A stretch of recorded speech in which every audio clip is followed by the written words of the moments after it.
그리고 앞에 우리 지금 아까 쉬는 시간에 이야기를 했는데 우리 신교감생께서 번역본을 13권을 번역을 하였습니다. 지금 해가지고 앞에 깔아놨는데 나중에 관심 있으시면 한번 보시면 되겠습니다. 자, 우리 성문중학교 신세순 교감생님, 자, 강의 부탁드리겠습니다. 아직 잠깐 칸 넘어가기 전에는 안 됩니다. 네. 잠깐 계세요. 결국은 사진이 없으시니까 한 번만은 찍겠습니다. 네. 찍어봐 주시고 요 근래 이제 저의 관심이 이제 저는 다면체만을 관심을 가지고 했는데 다면체를 하다 보면 다각형의 기본 베이스가 깔리지 않으면 안 될 것 같아서 좀 다각형의 개념부터 명확히 하자. 특히 이제 학회 같은 경우에는 다각형과 다면체는 교육과정 벗어나는 것을 하기를 꺼려해서 뭔가 좀 필요하지 않느냐. 사실 교수님들 앉혀놓고 수업을 해야 되는데 목표는 교수님들 앉혀놓고 하는 거였는데 나중에 기회가 되면 교수님들 앉혀놓고 한번 하겠습니다. 잘 안 나오네. 교육과정에 기하 파트가 이렇게 나오는데 이것들은 뭐 원고에도 있고 하도 많이 봐서 그래서 저는 요 근래에 강의할 때 요 그림을 놓고 시작을 합니다. 이런 도형들이 많이 나오게 되는데 이 도형들의 이름을 과연 어떻게 설명할 거냐. 현행 교육과정에서는 설명할 수가 전혀 없죠. 그래서 이런 것들을 설명하기 위해서는 오목이란 개념을 설명해야 되는데 우리 교육과정의 오목은 가르칠 수 없다. 왜? 그 이유가 간단하죠. 그 이유는 뒤에 있는데 순서를 좀 바꿔서 요거 때문에. 교육과정이 없어서? 한 줄. 말고. 그치 볼록인 경우만 이 한 줄 때문에 초등학교, 중학교, 고등학교 책에 오목과 볼록이란 단어가 아예 없습니다. 없어. 예. 그러니까 볼록만을 가리킨다니까 오목을 언급할 수가 없는 거예요. 스스로 자가당착 함정에 빠져가지고. 예. 그래서 이 한 줄 때문에 그런데 아까 다시 앞으로 가서 자, 첫 번째 도형이 저런 거 나옵니다. 그냥은 절대 학생들이 저런 걸 100% 그릴 일이 없습니다. 초등학교 때부터 저런 그림은 그리면 안 된다라는 세뇌가 크기 때문에 아이들은 절대 안 그립니다. 근데 간혹 나옵니다. 언제? 좌표를 주어지고 점을 풀러 1번 점, 1번 점, 2번 점, 3번 점, 4번 점을 연결하다 보면 저게 그려질 수밖에 없어요. 중학교 1학년 때 좌표 평면 배울 때 이 점들을 연결하면 저런 것들이 그려집니다. 그러면 저 그림을 그리는 순간 이제 학생과 교사 간의 불편한 관계가 성립합니다. 교사는 니네는 선을 넘었다라고 생각하지. 저걸 그리지 말았어야 되는데 저걸 그림으로써 나는 너한테 설명할 수가 없다. 왜? 선생님도 자신감이 없습니다. 선생님도 한 번도 배운 적이 없기 때문에. 네? 지금까지 선생님들 하시면서 저걸 교육과정에 배운 적 있나요? 없죠. 예. 알긴 알아 뭔지. 근데 이거 설명할 근거가 없어요. 그러기 위해서는 이 다각형이라는 정의를 명확히 해야 되는데 이게 이 강의를 제가 저기서도 했고 그 다음에 뭐 포항에 가서도 학부모한테 했고 울산 가서도 교사들한테 연수를 했습니다. 제 제목이 다각형과 다면체의 개념에 대해서 하니까 아빠가 이렇게 아이를 데려가면서 지나가면서 강의하고 있는데 지나가면서 야 저거 아니? 아빠가 꼬맹이한테 얘기합니다. 다각형이란. 그 아빠가 아이한테 뭐라고 얘기했겠어요? 그러니까 유치원생 되고 있는 아이를 아빠가 이렇게 들고 가면서 다각형과 다면체라고 써 있으니까 아빠가 아이한테 설명해줘. 뭐라고 했겠어요? 다각형이란 각이 많은 도형이야. 그러면서 아빠가 이렇게 데려가면서 설명합니다. 그리고 심지어 중학생들한테 물어봐도 또 선생님들한테 물어봐도 선생님이 다각형을 최근에 가르치지 않으면 스스로 선생님들도 그런 걸 합니다. 왜? 선생님들 할 때 자, 두 번째 자, 몇 각형이냐 물어보면 또 헷갈리기 시작합니다. 첫 번째 몇 각형? 사각형. 두 번째 십각형? 막 이제 헷갈리기 시작하죠. 예. 왜? 선생님들 머릿속에는 각을 세기 때문에. 그런데 과연 정의가 뭐냐? 다각형의 정의가. 다각형은 언제 배우냐면 초등학교 4학년 때 배웁니다. 초등학교 4학년 때. 초등학교 4학년 교과서에 이렇게 나옵니다. 선문으로 둘러싸인 도형.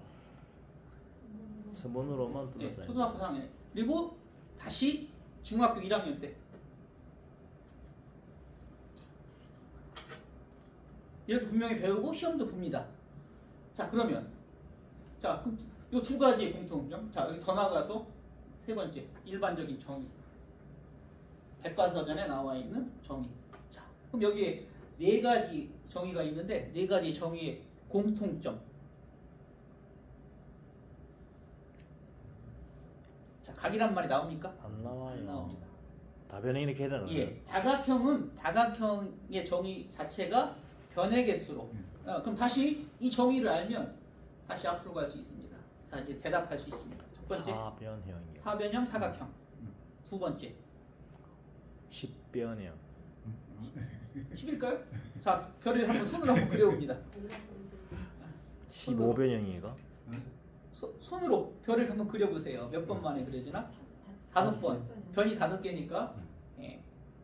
오각형이란 얘기고.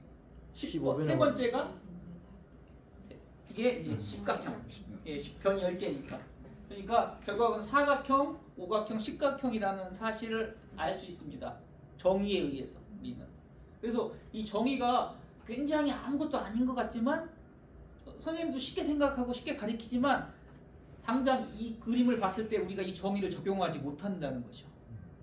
정의를 적용하지. 그래서 이런 정의가 정확하게 정의돼야 된다는 것을 우리가 알아야 되고 다각형의 정의 자체에서 변의 개수로 세우는 이유가 아까 두 번째 그림처럼 각으로 생각하면 문제들이 많이 발생한다는. 그러나 변으로 쓰면 문제들이 발생하지 않기 때문에 정의 자체를 그렇게 했고 사실은 이름은 우리가 붙인 거예요.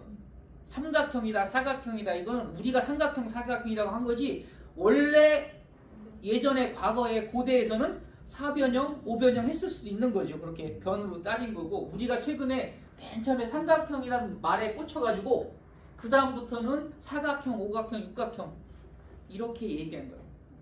그래서 우리가 이 정의를 붙일 때 이 번역 자체가 어떻게 하느냐가 굉장히 중요하다는 것을 알게 됐고 더욱이 이제 이런 그림을 보면 이게 이제 위키피디아에 나오는 다각형의 분류표인데 우리는 단지 여기만 가르쳐주시다.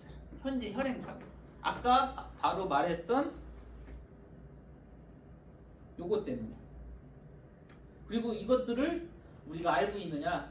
그래서 이런 것들에 대한 거 여기 다 있는데 뭐 일본의 다각형 백과라든가 그다음에 아케마신 교수의 클래스 인더 지오메트리 요것도 대화식으로 되어 있지만 다각형에 대한 개념들이 잘 잡혀 있고 그다음에 미국에서 쓰는 교과서는 아니지만 어떤 기본 다면체 입문서에 이런 내용들이 잘 정의되어 있습니다. 그러면 우리가 오목을 안 가리키는데 그럼 오목을 어떻게 정의할 거냐? 사실 어렵게 생각하면 쉽게 생각하면 됩니다. 내각으로 정의하면 됩니다. 우리가 학부에서는 볼록이냐 오목이냐는 내부에 있는 어떤 점들을 연결해도 내부 안에서 존재하면 볼록, 밖에 나갔다 들어오면 오목 이렇게 정의하지만 실제로는 내각의 크기로 모든 내각이 180% 작으면 볼록이다. 180가 큰 놈이 있으면 오목한 것이다. 그러니까 오목이라는 것은 어느 한 군데 오목 한 번만 있어도 오목다각형이고 한 군데도 빠짐없이 볼록해야 되는 것. 그것은 볼록다각형이다. 그래서 부정의 개념으로 잘 정의하면 오목다각형도 쉽게 정의할 수 있고 사실은 이 정의도 필요 없이 아이들이 보는 순간 볼록인지 오목인지 다 알아요. 그런데 그 교육과정 그 한 줄 때문에 우리가 못해서 여러 가지 불편한 점이 많다. 그래서 그런 한 줄 정도는 아이들하고 한번 초등학교 때도 얘기해서 오목이라는 것도 존재하는데 단지 취급하지 않는다는 것을 배운 학생들과 아예 그런 얘기도 없이 그냥 초등학교, 중학교를 마친 학생들과는 나중에 큰 차이가 있다. 그래서 교사들도 그걸 알아야 된다. 이런 얘기를 해주고 싶은 거고요. 그 다음에 이제 삼각형이나 뭐 이런 것들은 초등학교 때 이미 정의를 다 배웁니다.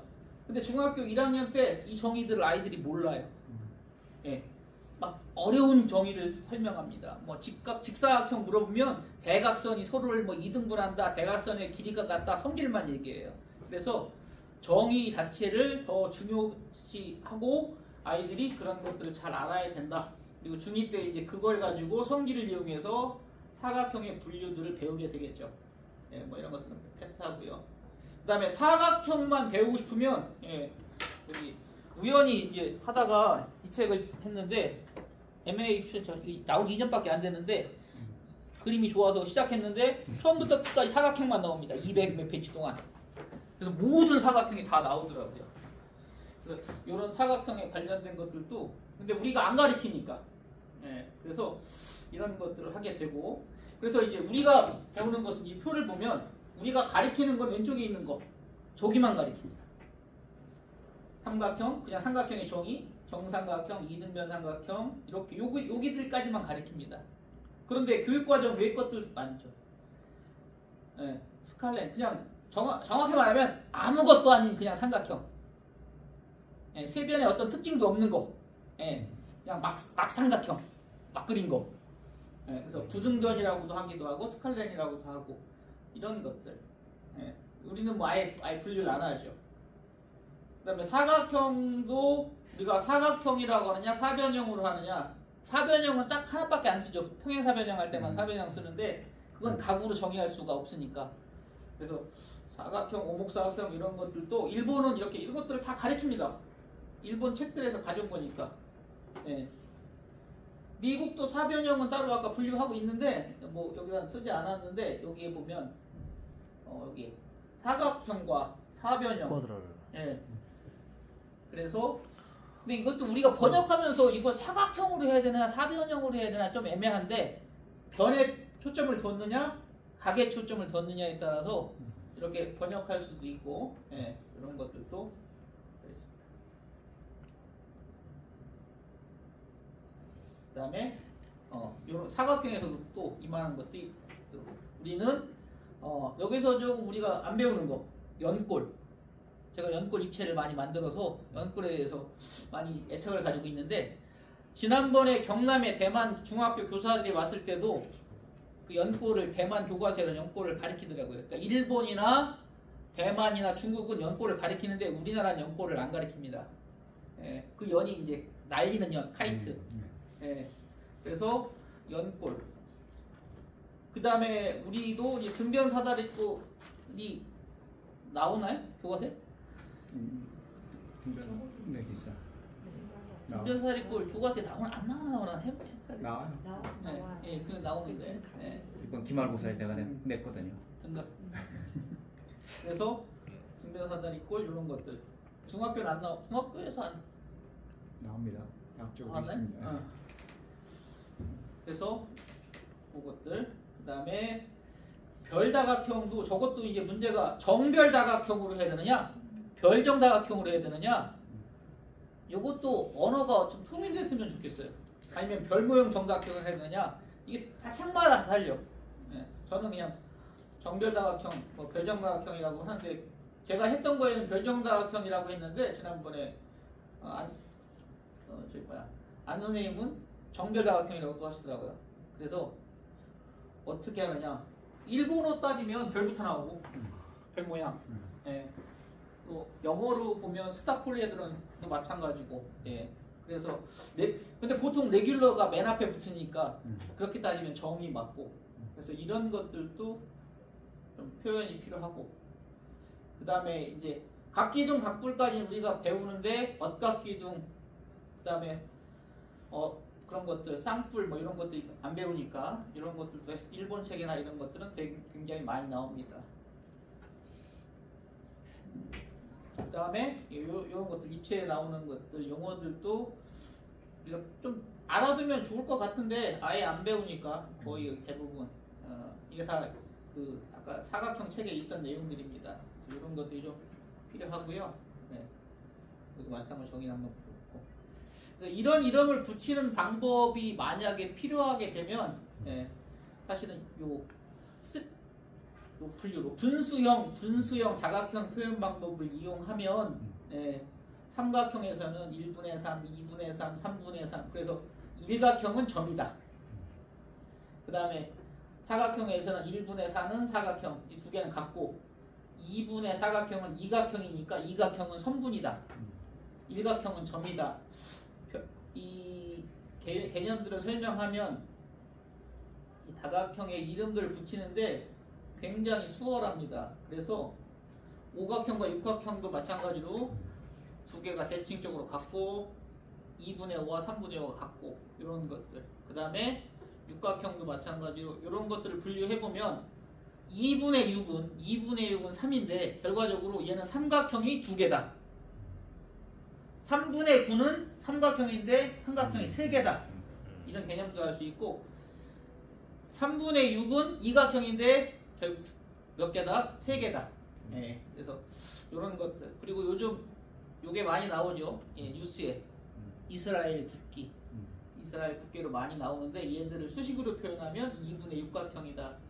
이런 것들을 잘 알면 이게 사실은 여기서는 제가 원고에서 뺐는데 스트링 아트를 설명하기 위해서 요 개념들을 잘 정립하면 그냥 스트링 아트를 단순하게 예쁜 줄매기로가 아니라 이 다각형 수업에 이어서 그렇게 연계적으로 수업하면 이게 5차시 정도의 큰 프로젝트 수업으로 진행할 수 있다.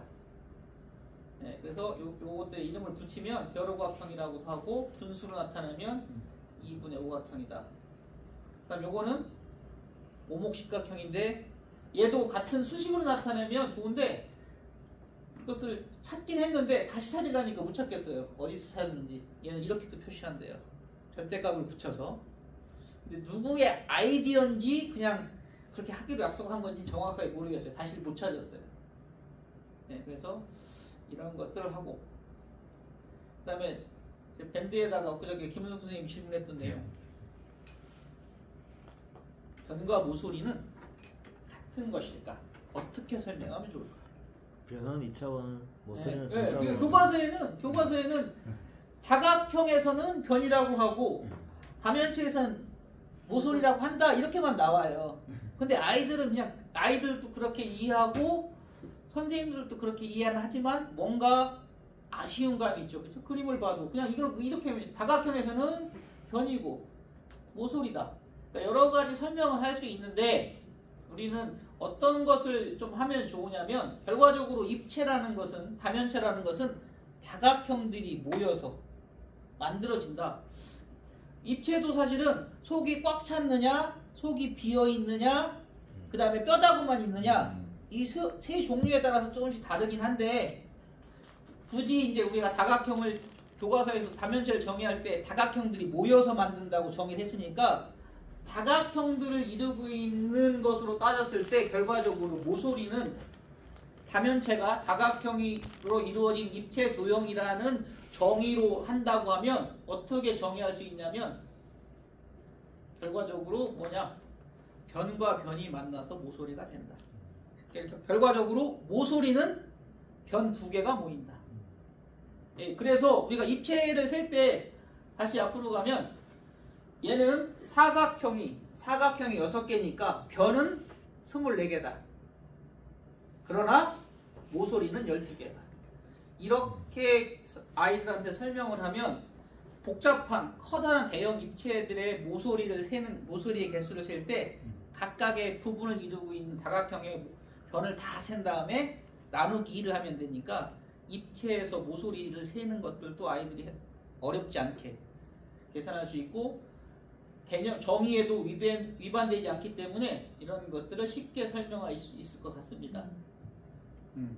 그 다음에 우리가 이제 정다면체의 정의에서 제가 항상 강조했던 게 볼록이란 말이 빠졌다는 건데 오늘은 그 얘기를 하려는 게 아니라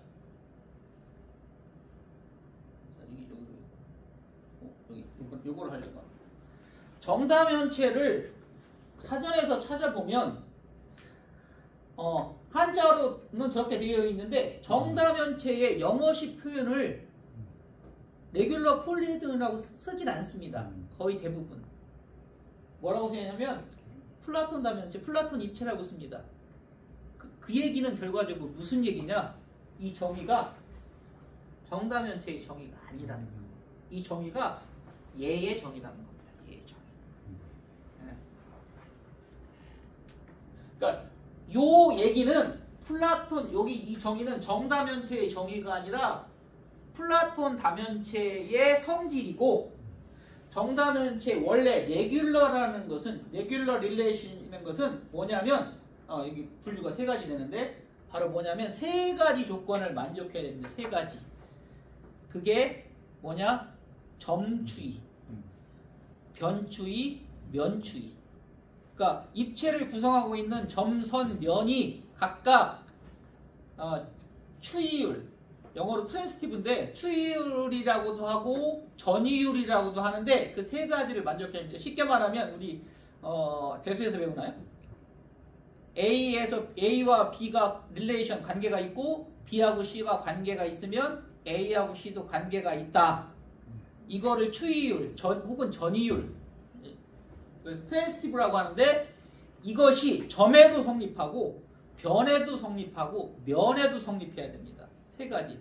그런데 정다면체는 다행히 합동인 정다각형에 되어 있으니까 면 되고 모든 꼭지점이 다 동일하니까 점도 되고 변도 되고 세 가지를 모두 만족하는 것이기 때문에 레귤러라는 것을 관계를 붙일 수 있고 볼록 다면체 중에서 레귤러를 만족하는 놈이 결과적으로 5개밖에 없기 때문에 정다면체랑 일치하더라. 그래서 정다면체라고 하고 결과적으로 정의는 플라톤 다면체의 정의를 쓴다. 아이들한테 뭐 점추위, 면추위, 변추위를 설명할 수가 없으니까. 그러면 교육과정에서 벗어나는 준정다면체와 반정다면체는 뭐냐? 주는 3개 중에서 2가지를 만족하는 겁니다.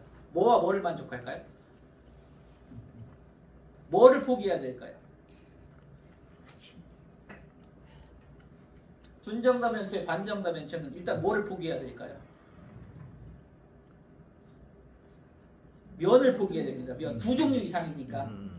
면은 한 종류일 때는 면을 포기할 수 없는데 2종류 이상이니까 면이 합동일 수는 없으니까 면을 포기해야 되고 준정다면체는 그럼 면을 포기하고 점과 변을 2개 다 만족해야 됩니다. 일단은 둘 다 점은 됩니다. 왜? 꼭지점의 배치가 다 똑같으니까. 그 중에서도 변까지 같은 게 바로 뭐냐면 딱 2개가 있습니다. 바로 68면체와 1220면체. 68면체는 한쪽 모서리를 중심으로 한쪽에는 사각형과 한쪽에는 삼각형이 다 됩니다. 네. 그래서 얘는 준정다면체라고 되고 여기 이제 그림 여기 뒤에 글을 살짝 먼저 보여주면 얘 둘은 다 되잖아요. 모든 모서리가 삼각형과 사각형, 삼각형과 사각형, 삼각형과 사각형. 그래서 얘도 준정다면체이고 1220면체도 삼각형과 오각형 모든 변까지. 그래서 점과 그 다음에 변 2가지 추이율을 모두 만족하는 놈을 준정다면체라고 한다. 준정다면체. 그래서 아르키메다면체는 준정다면체라고 하면 틀린 말이에요. 네, 그래서 우리는 반정다면체. 반정다면체는 뭐냐 그러면 점추위만 만족하는 놈. 네. 근데 그 중에는 아르키메다면체도 있지만 아닌 것도 되게 많죠. 그래서 아르키메다면체를 정의하고 싶으면 이렇게 정의해야 됩니다. 맨 처음에 시작은 저렇게 되는데 여기에서 이렇게 하면 얘들이 나옵니다. 얘들이 예외가 생겨. 그래서 아예 정의해서 뭐를 하냐면 각기둥과 엇각기둥은 제외해야 돼요. 그랬더니 또 문제가 생겨. 이렇게 여기까지 정의를 했는데 보통 우리가 여기까지 정의하는데 또 뭐가 생기느냐? 얘가 둘 다 1, 2, 3번 조건을 다 만족해요. 근데 우리가 하고 싶은 건 뭐예요? 왼쪽과 오른쪽 중에 어떤 거는 선택하고 싶고 어떤 건 버리고 싶어요? 둘 똑같은 것 같지만 달라요. 밑에가 여기는 삼각형과 삼각형이 이렇게 밑으로 있는데 얘는 삼각형 밑으로 있죠. 이렇게 틀어져 있죠.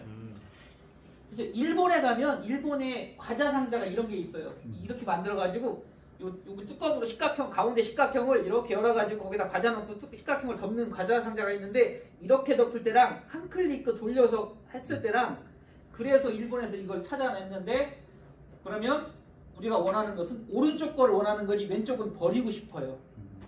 얘까지 아르키메다면체 인정하면 안 되니까 얘를 빼버리자. 그래서 그 다음 조건이 밀러의 다면체를 제외한.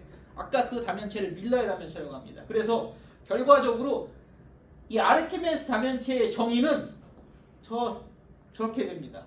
모든 면이 정다각형이고 2종류 이상이고 꼭지점에 모이는 면의 개수와 종류가 같아야 되고 같게 둔 거 없게 둔 건 제외시키고 밀러의 다면체는 제외해야 된다. 사실 여기 한 줄 더 있어요. 뭐가 있을까요? 거울상은 같은 거로 간주한다. 이게 오른쪽으로 회전하는 거랑 왼쪽으로 회전하는 거야. 거울상까지. 그래서 이것들을 정의하기가 어려우니까 아예 교육과정에서 아예 빼버리는데 그냥 우리는 얘들을 아르키메데스 다면체라고 하자. 아르키메데스 다면체라고 해버리고 설명하면 되는데 이 아르키메데스 다면체도 마찬가지로 이름들을 어떻게 붙일 거냐. 이게 통일이 안 돼가지고 제일 어려운 거예요. 그래서 첫 번째 우리나라에서 맨 처음에 붙인 이름은 그 예전에 그 수학사전에 나온 준정다면체라고 나온 포스터에 나왔던 이름. 그 다음에 두 번째는 요즘 많이 쓰고 있는데 이 미국식 표현을 쓰다 보니까 이렇게 많이 또 가요. 두 번째 이름. 세 번째는 일본식인데 일본도 조금 우리랑 틀린 게 절정, 저 한자가 뭐지? 절인가? 저도?